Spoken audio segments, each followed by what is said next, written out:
semua kategori itu bisa grow kok, bisa naik lah gitu. Tapi gimana marketingnya? Apalagi sekarang kan marketing itu lebih ke kreatif ya kan, lebih ke Output yang diberikan oleh seorang lead di bidang kreatif itu bukan tentang jalannya, bukan tentang prosesnya atau rumusnya, tapi arah akhirnya yang pengen dituju. 360 itu ada poin utamanya adalah di funnel paling atas itu traffic. Kita datengin traffic sebanyak mungkin, kita datengin awareness sebanyak mungkin lah. Sejak ada AI itu selalu ada statement nothing new under the sun. Gak ada yang baru lagi di bawah matahari ini. Iya.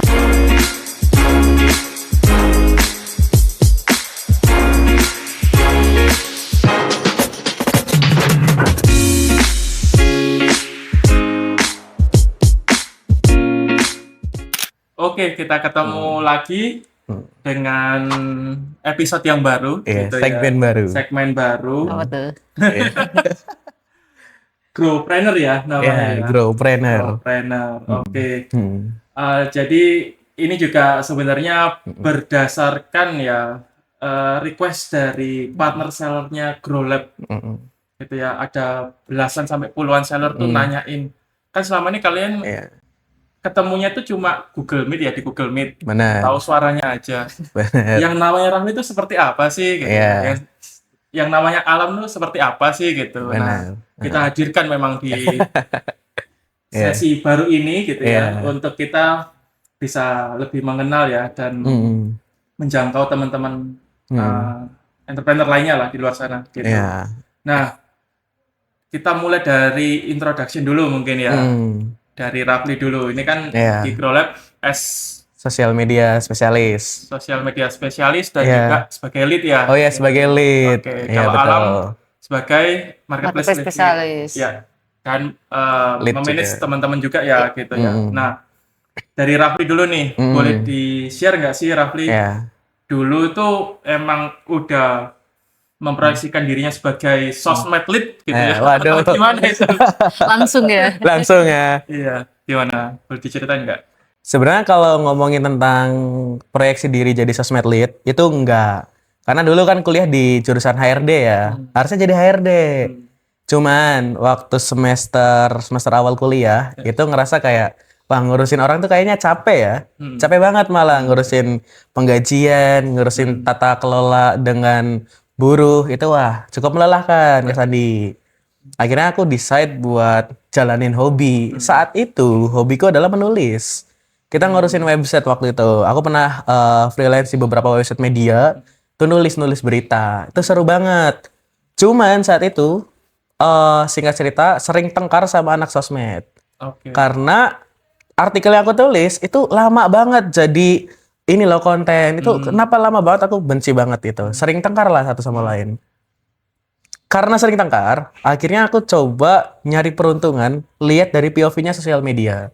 Karena kan kita harus ngeliat POV-nya mereka juga kan, kenapa mereka bisa lama gitu. Daftarlah di GrowLab waktu itu, nyoba untuk nyari peruntungan di GrowLab. Jadi sosial media. Entah kenapa sampai sekarang itu masih berlanjut gitu. Jadi memang ternyata setelah lama di sosial media ngerasa bahwa oh ini passion gitu. Karena memang sosial media is fun gitu. Jadi nggak ada ngitung tapi yang nggak yang terlalu gimana juga. Terus juga nggak ada yang terlalu diribetin banget kayak mungkin kalau orang data kayak Alam juga kan pulang mikirin, kesannya juga orang data kan pasti masih mikir kan, otak panas. Kita kerja pun, aku kerja setiap hari kan 8 jam ya. Kita pasti 2 jamnya itu scroll sosmed. Bukan buat hiburan tapi emang karena kerjaannya kayak gitu kan. Iya. Gitu biar gak ketinggalan tren. Berarti awalnya sebenarnya nggak disengaja juga ya, ada unsur nggak disengajanya ya. Nggak disengaja dulu, betul. Nyemplung, nyaman, lanjut. Benar. Kalau tadi kan Rafli sempat nyampein kalau jurusannya kan lebih ke manajemen, human resource. Betul, gitu ya. human resource. Dari Rafli sendiri kayaknya kok pusing ya ngurusin orang gitu. Tapi kan dia sekarang jadi lead ngurusin orang juga. Pusing nggak ngurusin tim sosial media? Dibilang pusing enggak sih. Mungkin. Dari total 100% tingkat kepusingan yang aku alami, 95%-nya karena ngurusin tim sih. Oh, Itu lebih pusing banget ngurusin tim daripada ngurusin ide konten. Karena memang setiap orang, apalagi kita di sosial media, itu ilmu yang kreatif. Setiap orang tuh punya ide dan pandangannya Ya, masing-masing. Gimana kita untuk ngelainkan semua orang, makin banyak tim, makin banyak pandangan kan? Iya, iya. Makin banyak pandangan, makin susah nih untuk dilurusinya kan? iya. Nah, untuk ngelurusin mereka nih yang susah banget. Karena memang kalau kita nggak pakai idenya mereka, wah pasti ya ada rasa ya gimana kan? Wah ide nggak dipakai, udah mikir susah-susah. Ya Tapi kadang terlalu terlalu abstrak. Gimana kitanya perannya as a lead kan? Make sure bahwa ide mereka tuh nggak jauh atau nggak keluar dari guideline-nya si brand. Itu sih yang Nah susah. itu sebenarnya aku juga jadi penasaran sih sebenarnya Raffi. Mungkin Alam juga ngerasain ya kalau di marketplace atau di data itu kan kita eksak ya naik turun Iya, gitu iya. kan. Iya.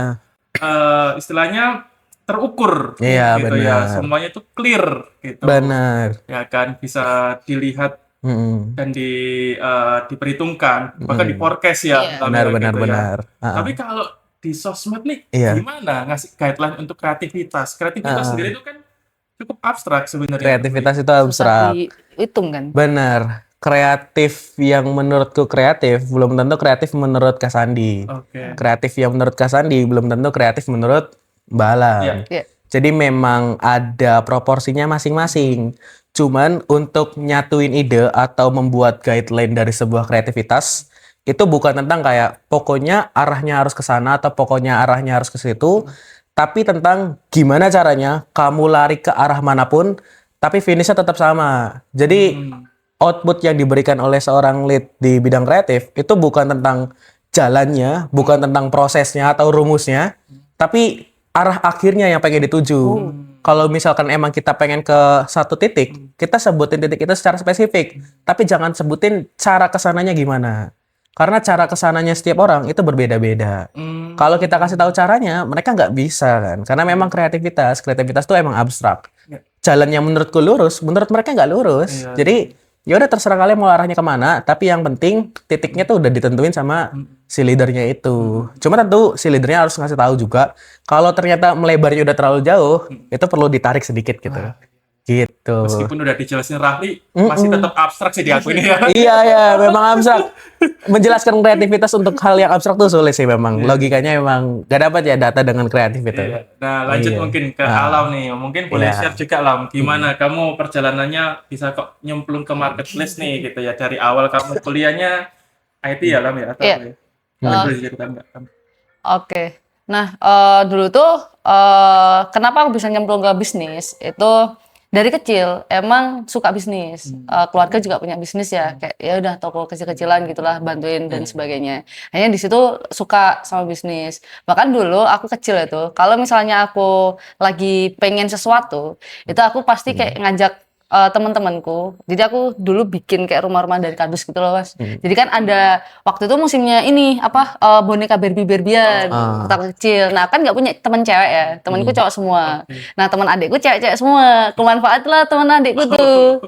Suruh beli. Tuh, itu awal kenapa aku suka bisnis. Terus kuliah aku nggak ngambil bisnis karena aku SMA itu di TKJ sama di multimedia. Jadi arahnya pasti ke IT kan, akhirnya masuklah ke sistem komputer, tapi ngambilnya otomasi industri gitu. Otomasi industri itu kayak mekatronika gitu nggak? Iya betul. Robotik gitu ya? Robotik gitu. Setelah lulus kuliah, apakah sempat bekerja di jurusan yang kurang lebih sama, maksudnya di industri dengan jurusanmu yang sama atau gimana? Waktu kuliah aku tuh sering project. Jadi projectnya itu adalah jadi kayak misalnya nih ada kak tingkat yang lagi tugas akhir, nah dia nggak bisa, aku yang bikin alatnya.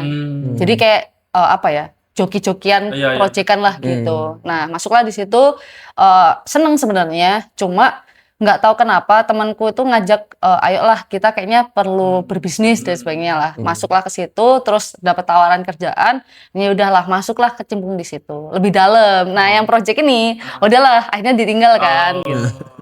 Oke. Dan sejak kapan akhirnya kamu menggeluti dunia penjualan online, Lam?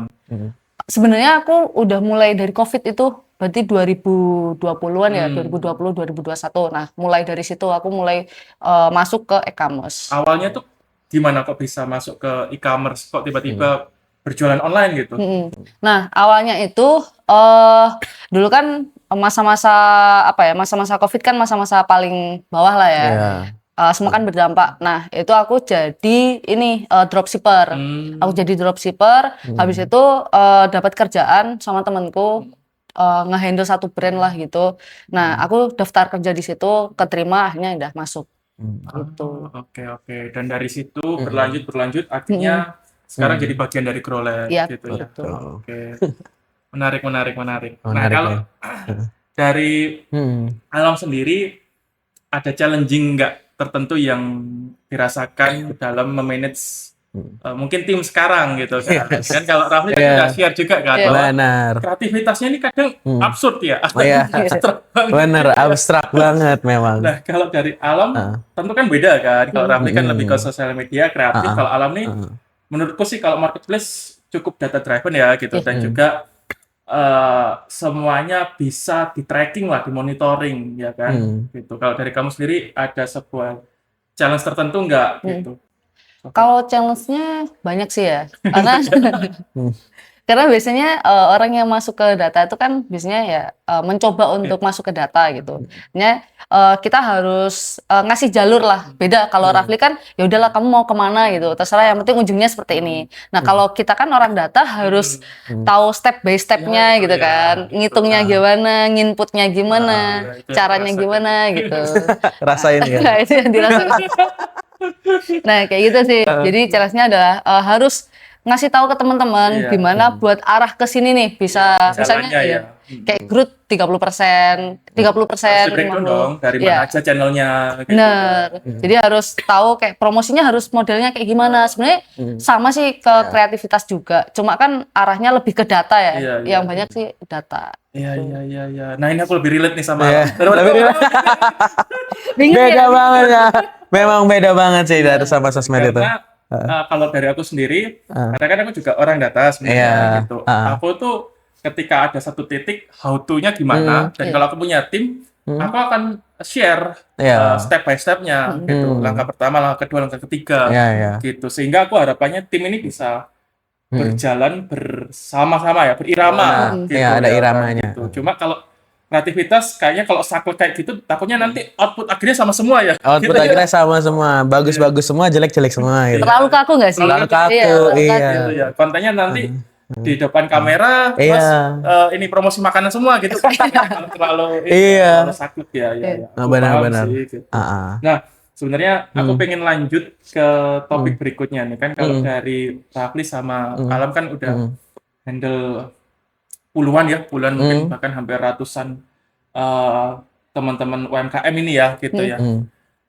Kalau dari kalian sendiri sih, aku pengen tahu ya, ngelihat di 2026 ini gitu ya, ada nggak spesifik industri yang menurut kalian tuh sangat menjanjikan gitu ya? Di awal nih udah kelihatan ya, kalian udah ngerasain mungkin yang ngelihat data, ngelihat juga berbagai tren di 2026 Januari Februari ini, kalian ngelihat kayaknya ini bisa jadi something yang big deh di 2026 gitu.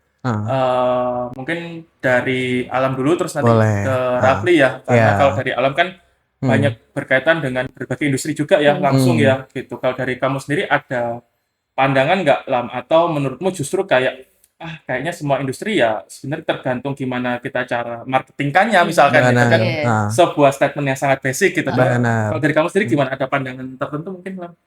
Kalau menurutku sih, Mas, di 2026 nanti lebih ke bukan spesifik di kategori ya, tapi gimana marketingnya gitu. Karena semua kategori itu bisa grow kok, bisa naik lah gitu. Tapi gimana marketingnya? Apalagi sekarang kan marketing itu lebih ke kreatif ya kan, lebih ke sosial media marketing gitu. Kalau e-commerce kalau nggak disupport dari situ juga bakal cuma ngandelin dari e-commerce-nya aja gitu. Sedangkan persaingan dan kompetitor tuh makin banyak kan, kayak gitu. Jadi gimana cara bikin campaign yang kreatif?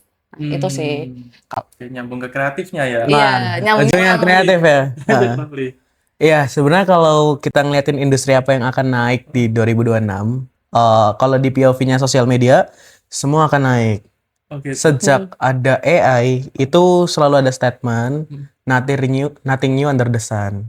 Gak ada yang baru lagi di bawah matahari ini. Iya, iya. Iya, Keren. karena Bisa nothing diklip ini ya nanti. jadi benar. Jadikan kata-kata ya. Karena nothing new under the sun, setiap orang itu bisa punya akses ke semua hal. Setiap manusia itu pasti punya komunitasnya mereka sendiri-sendiri, punya interestnya mereka sendiri-sendiri. Dan komunitas itu jumlahnya akan gede banget. Jumlahnya tuh akan bener-bener kerasa banyak banget karena digital. Mungkin orang yang jualan papeda di Papua dulu ngerasa kayak pembelinya itu aja. Tapi semenjak sosial media, semuanya tuh akan naik. Boleh jadi orang di Aceh beli papeda di Papua. Iya kan? Semuanya akan merasakan kenaikannya. Cuman karena memang edukasi sosial media itu makin banyak, enggak cuma jualan aja. Kedepannya industri yang akan tetap naik dan paling akan naik itu industri yang jualan mimpi sih ya Sandi. Wow. Jualan ini. Iya, contohnya. Jadi gini ya, kalau industri yang jualan, karena aku ini tahun ketiga di sosial media. Di tahun pertama aku masuk ke sosial media, itu yang benar-benar naik tuh ya mereka yang benar-benar purely jualan barang fisik ataupun jasa. Seiring waktu, yang jualan barang dan jasa itu kan kompetitornya makin banyak. Benar. Kalau kita masuk ke ranah situ, itu akan sulit banget. Itu akan punya banyak kompetitor. Dan nantinya terusan, nggak ada konten-konten baru. Pasti kontennya repetisi lama, cuma dengan cara yang berbeda. Iya kan? Tapi ada satu spesifik industri yang masih kosong. Itu jualan mimpi. Apa tuh? Misalnya. Kasih spesifik soalnya kan aku orang data nih, Raffi. Jadi Iya. kita kadang nggak kebayang ya. Iya, apa memang. gitu. Ngawang-ngawang abstrak ini apa Iya, gitu. Sebutin brandnya sama nama pemiliknya, Raffi. Gitu. Kalau diberi nama brand agak serem ya. Agak serem. Jujur aja agak serem. Minimal agak terbuka lah ya. Cuman inisialnya pasti cryptocurrency sih, Kak Sandi. Iya. Jadi kamu bilang kripto tuh scam, Raffi. Kripto itu akan naik kalau ada yang percaya. Oh, Dan yang paling bisa bikin orang percaya adalah mereka yang jualan mimpi di sosial media. Gitu. bagus ini. Iya. Habis ini jangan bikin konten klarifikasi, Mas. Abis ini kalau bikin konten klarifikasi, disclaimer dibantu Kak Sandi. Nggak apa-apa nanti klarifikasinya di channel lain ya. Oke. Oke, jualan mimpi ya. Jualan mimpi rame banget sih pasti. Itu industri yang bakal naik itu Kak Sandi. Iya. Cuma balik lagi mungkin ya ke tadi yang statement kamu sempat sampaikan ya. Di industri yang berjualan jasa maupun barang ini kan udah banyak kompetitornya, Raffi. Banyak Mungkin kompetitor. kalau teman-teman entrepreneur kan ya lebih banyak yang jualan jasa atau barang ya. Kalau yang jualan mimpi ya nanti kita next episode Next kayaknya episode. bisa bahas tuh, seru itu. Iya, seru itu. Yang barang sama jasa ini menurutmu gimana nih bisa stand out? Karena semua sekarang rata-rata udah mulai melek konten, bikin konten gitu kan. Terus influencer KOL udah makin banyak. Nggak kayak gitu sedikit ya jumlahnya ya. Gitu. Sehingga yang masuk ke top of mind kita itu langsung influencer ya si A, si B, si C. KOL ya si A, si B, si C. Sekarang sangat banyak nih influencer KOL gitu loh. Sehingga gimana menurutmu dengan semakin riuhnya pelaku influencer dan KOL di industri ini dan semakin riuhnya konten gitu ya, gimana bisa sebuah brand baik itu jualan jasa ataupun jualan barang itu bisa stand out gitu. Jadi gini, kalau brand kedepannya buat teman-teman juga, kalau cuman ngonten dan kayak guys, aku baru banget nemuin produk ini, itu udah gak bakal kemana-mana karena memang research-nya juga, teman-teman bisa cari research-nya KOL effect on social media. Itu orang-orang tuh udah benci sama kata-kata kayak aku baru nemu ini. Enggak, kamu di endorse. Kita tahu kamu di endorse. Kita Langsung tahu gitu ya? kita tahu kamu di endorse. Dan brand, menurutku brand itu udah nggak worth it nyewa affiliate atau KOL yang followersnya tuh gede banget. Udah nggak relevan. Masih relevan kalau misalkan dia baru bangun di awal, stage awal itu masih relevan. Cuma kalau di konteks kamu udah berbisnis lama dan pengen stand out, bangun 360 kamu sendiri di sosial media. Itu sih menarik ya. Iya, menarik Itu banget. menarik banget ya. Iya. Nyambung ke 360 boleh nih kita lanjut ke alam ya. Boleh. Kalau versi alam 360 menurut kamu tuh gimana sih, Lam? Soalnya kan kamu sehari-harinya ngeliatin dashboardnya berbagai seller kan, Iya. gitu. Menurutmu sebenarnya kalau versimu tuh 360 tuh idealnya gimana sih gitu? Nanti mungkin kita bisa nyambung ke Raffi Ya. lagi sih. Oke. Kalau 360 itu ada poin utamanya adalah di funnel paling atas itu traffic. Kita datengin traffic sebanyak mungkin. Kita datengin awareness sebanyak mungkin lah di sosial media kita, terus di arahnya ke toko juga gitu. Nah, nanti dari awareness itu kita bisa tembak kalau misalnya di Meta Ads kan ada retargeting ya. Nah, kita tembaklah di situ. Otomatis brand kita bakal akan muter-muter aja di situ. Jadi kayak ngebulet kan Iya. gitu. Jadi muter-muter aja di situ. Oke. Jadi 360 itu ya mulai dari top funnel dulu ya Iya, pasti ya. bener. Sesuai dengan teori marketing itu ya. Iya. Ya. Kalau dari kamu sendiri, Rafli, melihat di 2026 ini tuh strategi mungkin konten yang cukup efektif itu seperti apa sih? Karena kan balik lagi tadi kamu sudah sempat mention juga kan, kayak kalau misalkan hanya sekedar basic konten itu sebenarnya orang udah langsung tahu nih itu di endorse, itu tuh kayaknya gimmick atau apa gitu. Menurutmu ada sesuatu yang bisa stand out nggak ya? Kalau ngomongin tentang konten di 2026, AI sekarang tuh bisa bikin konten bagus banget. AI itu bisa ngasilin penjualannya benar-benar gede banget. Cuman masalahnya, even AI itu bisa bikin konten bagus ataupun bisa ngasilin penjualan yang banyak, apakah itu sustain dalam jangka panjang? Nah ya itu. Konten yang bagus itu adalah bukan konten yang seberapa bagus editannya atau seberapa bagus gimana kamu ngasih storytelling atau efek-efek di sosial media, bukan seperti itu. Konten yang akan naik adalah konten yang make sure cuman kamu doang yang bisa bikin konten itu. Oh. Dan konten yang akan naik adalah konten experience. Oleh karena itu, memang kalau di konteksnya brand ataupun UMKM, kalau mau konten itu oke, bikin akun UMKM misalkan Growlab, bikin akun Growlab. Ya akun Growlab udah fokus jualan aja gitu. Jelasin produknya, jasanya apa, biar ketika orang lihat akunnya Growlab itu tahu jasanya apa aja. Karena kalau orang ngebuka akun atau di Instagram ataupun di TikTok ataupun YouTube, kalau lebih dari 2 step mereka masih belum menemukan jasa nih UMKM itu apa, mereka nggak bakal beli. Jadi ya udah fokusnya Instagram ya atau TikTok, ya kasih aja produkmu apa di situ. Fokusnya di situ. Tapi kalau untuk bangun branding brand tersebut, jangan di akun itu, di akun ownernya. Iya, ownernya yang konten. Ownernya bikin akun sendiri, ceritain kenapa brand itu ada, edukasi marketnya, jadi orang paling good di market itu, jadi orang paling gede, sampai di level dimana ketika Nimbulin kita trusted ngomong, ya. nimbulin trusted. Misal kayak kita ngomongin marketplace, siapa sih yang paling terkenal kan? Sandi misalkan. Nice. Iya, yang entrepreneur misalkan gitu ya kan. Itu udah good banget secara pattern. Jadi kayak orang nyari marketplace ke yang entrepreneur misalkan, dari yang entrepreneur kan nanti mungkin directnya ke Growlab kan. Dan Growlabnya harus siap untuk bikin konten yang itu semuanya jasanya mereka gitu, terpapang gitu. Jadi ya ekosistemnya akan selalu seperti itu. Dan itu namanya multiple account. Dan multiple account tuh next-nya bakal jadi underdog banget lah untuk sosial media. Wah, ini menarik Seperti banget itu. ini. Iya. Belum pernah di-spill di podcast-podcast lainnya nih kayaknya. Ya. Belum. Iya. Kayaknya nanti Growlab akan bikin playbooknya ke Sandi. Nah, aku tapi penasaran sih sebenarnya kalau dari sisi alam ya. Tadi kan udah cukup lengkap ya dari versi Rafli gitu. Aku penasaran sama alamnya adalah kalau dari kamu ketika running ads ya, kebanyakan kan running ads langsung ya, Lam ya gitu. Tentu kan pasti ada sebuah apa ya perbedaan antara running ads untuk top funnel ataupun mungkin di bottom funnel ataupun di ini ya middle funnel ya gitu ya. Nah kalau dari kamu sendiri, kamu ngelihatnya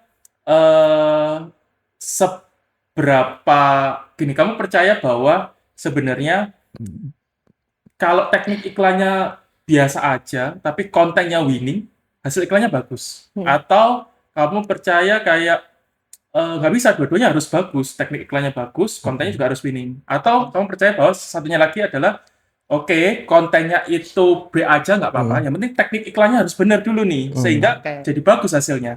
Jadi untuk hasil yang bagus, menurutmu pandanganmu seperti apa, Lam? Oke, nah ini ada berbeda sih Mas. Jadi kalau misalnya TikTok atau Shopee itu kan beda ya. Kalau TikTok kan based on konten, kalau Shopee kan based on produk.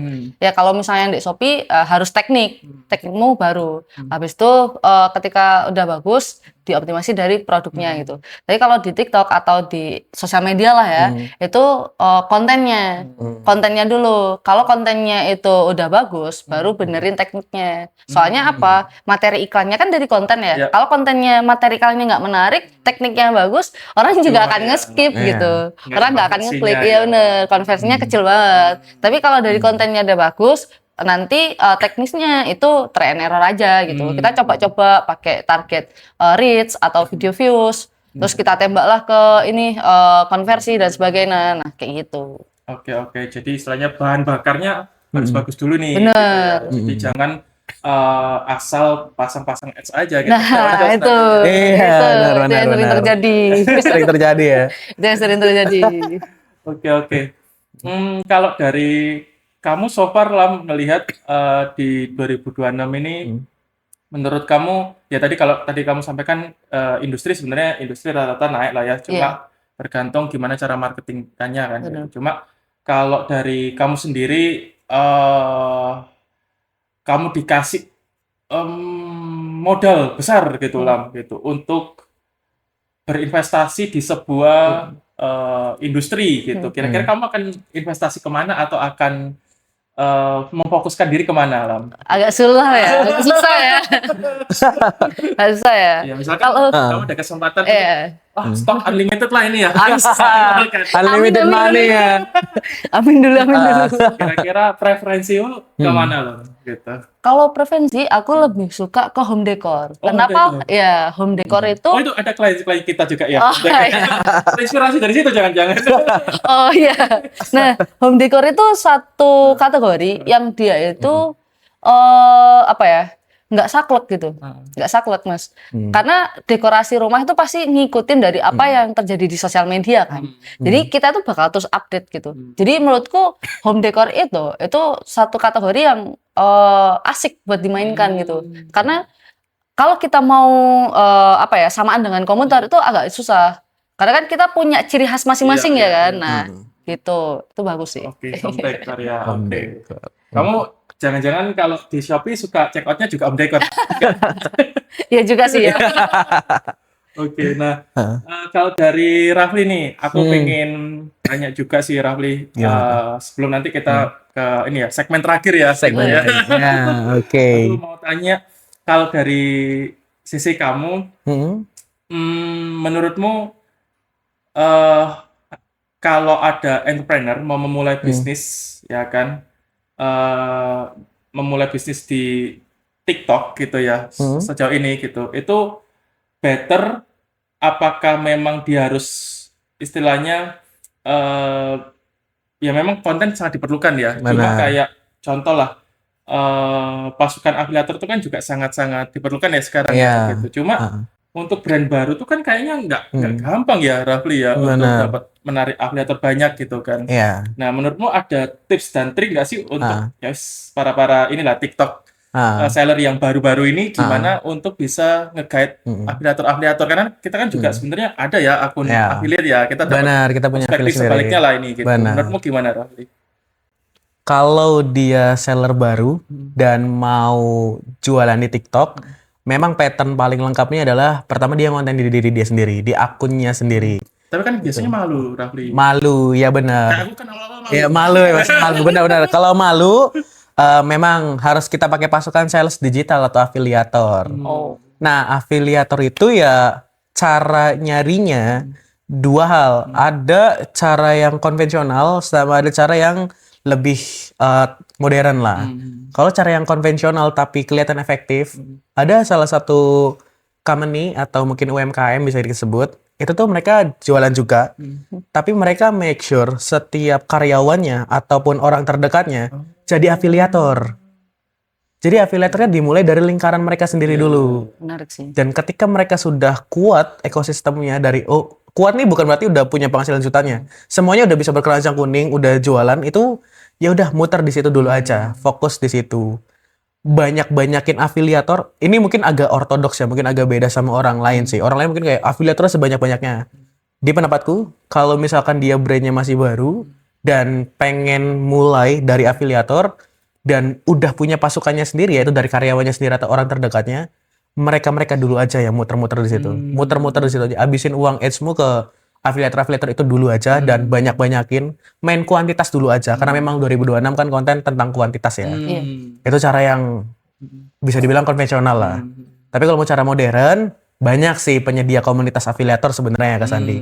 Banyak brand-brand atau agensi terutama, mereka tuh nyediain komunitas afiliator di mana afiliator ini mudah tergerak sih sebenarnya. Tinggal kita kasih aja produknya, fotonya, kita bilang mau kasih sampel atau mungkin kalau produknya ini masih baru kan ngasih sampel agak berat ya. Mungkin ya nggak harus semuanya dikasih sampel kan. Kita pilih aja yang terbaik, tapi cari komunitas afiliator yang emang bisa digerakkan.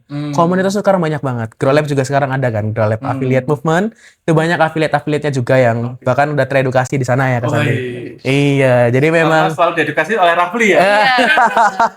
Kayaknya affiliate harus gabung sih. Iya, affiliate harus gabung ya ke Grow Lab Affiliate harus Movement. gabung. Apalagi kalau kalian affiliate gede yang memang pengen punya channel lebih luas ya, ya kita bisa masuk ke Grow Lab Affiliate Movement, itu pilihan yang wise ya. Oke, Iya. mantap. Oke, kita masuk ke segmen terakhir. Aku ada satu pertanyaan untuk kalian masing-masing. Pertanyaannya sama gitu ya.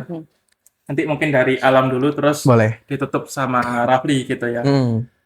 Pertanyaannya tuh sebenarnya lebih ke ini, teman-teman kan udah sering ketemu teman-teman UMKM gitu ya. Terus teman-teman juga udah sering ketemu para seller secara online ya, meskipun ya bukan offline gitu.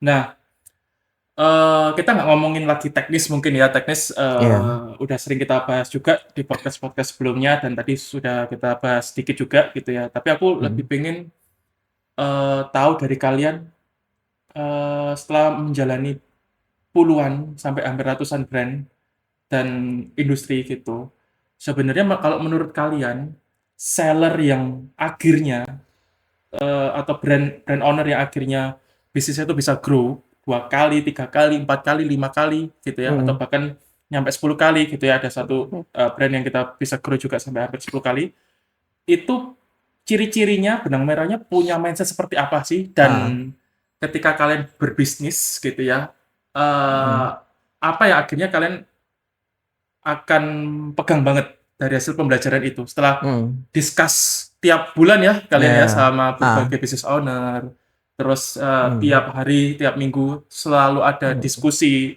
di grup juga gitu. Menurut kalian mindset seperti apa sih yang membedakan nih antara seller yang bisa akhirnya grow bisnisnya eksponen gitu, sama yang mungkin ya udah grow tapi ya stabil-stabil aja lah, nggak kemana-mana gitu.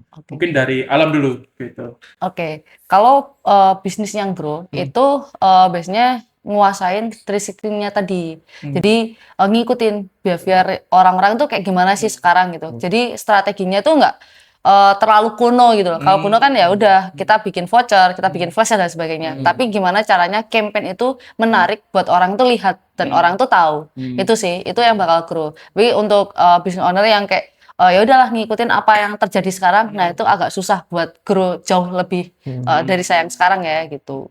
Jadi masalah mindset jangan hanya terpaku di yang di depan mata ya, Iya, tapi betul. holistiknya seperti apa sih, Benar. helikopter view-nya seperti apa gitu ya. Nah, oke, aku nangkep. Nah, kalau dari Rafli mungkin apa nih mindset yang menurutmu membedakan nih seller-seller atau teman-teman UMKM yang bisnisnya mungkin bisa sampai miliaran, tapi ada juga yang kok kayaknya ini nggak kemana-mana nih bisnisnya. Segitu aja itu, segitu aja itu. Gitu. Sempat nggak Rafli ada exposure itu dan dapat sebuah pattern yang cukup jelas gitu? Sebenarnya kalau ngelihat bisnis yang pasti bakal naik sih, semua bakal naik. Kalau orang di belakangnya itu benar. Kalau kita ngelihat Holy Wings itu kan awalnya mereka siapa sih yang mau beli produknya mereka gitu. Bahkan mereka minta temannya mereka buat beli gitu. Tapi mereka bisa naik karena apa? Karena ownernya kan, karena Ivannya itu kan. Mereka benar-benar grow banget karena manpower di belakangnya kan. Orangnya benar-benar grow banget. Yang bedain business owner itu yang bakal maju atau yang ya udah sekedar kaya aja, itu ya dari tingkat kepuasannya sih. Ada orang yang ya sudah dapat angka sekian ratus juta udah puas gitu. Enough gitu ya. Enough. Ya nggak usah gimana-gimana, ya udah lanjutin aja seperti biasa patternnya. Ada yang dapat ratusan juta. Ini klien sosmed sih Kak Sandi. Wih. Iya, ada Boleh yang di-spill nggak ini kategorinya apa nih? kategorinya F&B. Oh, iya. Oke. Dia punya- Lokasinya di mana, Rafli? Malah. Oke. Lama-lama namanya ini. Ya, lama-lama namanya ini ya.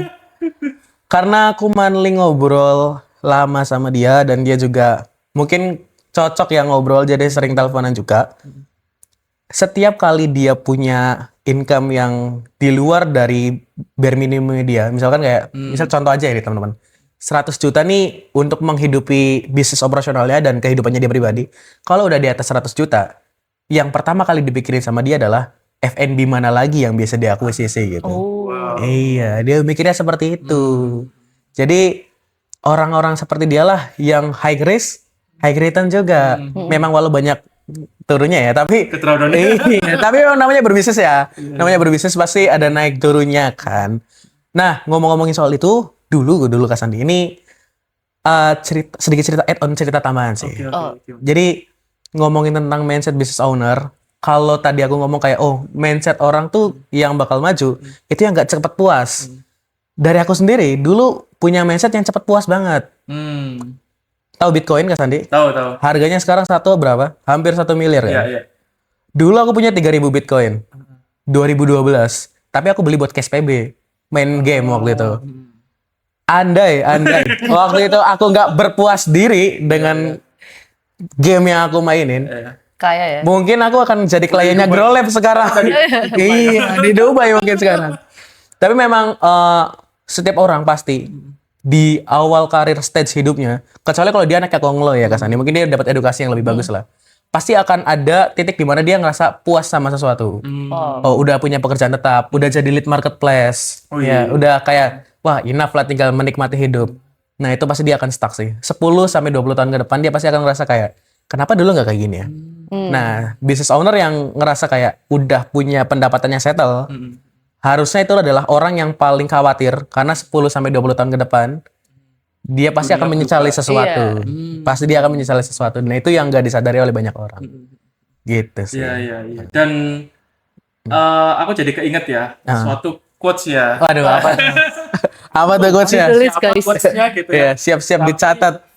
Katanya yang pasti di dunia ini cuma satu sih, Apa tuh? perubahan. Perubahan. benar. Ya, pasti akan perubahan. Jadi kita harus selalu adaptif dan bisa menyesuaikan gitu ya, Benar. karena orang seringkali mungkin pengennya sesuatu yang sangat-sangat stable gitu, padahal dunia ini semakin cepat ya dengan Iya, adanya AI benar dan sekali. dengan berbagainya perkembangan, Hmm. sehingga ya kalau kita nggak disiplin untuk bisa mengikuti itu, beradaptasi dengan perubahan, maka dunia akan memaksa kita gitu ya. Untuk Dan berubah. kalau ketika dunia itu memaksa kita, justru malah lebih nggak nyaman buat kita kan. Benar. Gitu. Heeh. Berubah sebelum dunia memaksa kita. Guys. Oke. Iya. Oke, thank you teman-teman buat waktunya. Kita nanti Oke, ketemu lagi siap. dengan tim-tim yang lain juga. Iya. Gitu ya, masih Oke, banyak siap. ya. Ya, terima Next kasih, kita terima akan kasih. hadirkan mungkin tim bis deh kali ya. Wah. Wah, Siap, menarik sih siap. kalau itu. Ya, Gitu. menarik. Ya, Thank terima you, kasih, teman-teman. terima Thank kasih. you, Mas Andi. Terima kasih Kak Sandi, Thank you. terima kasih Alam.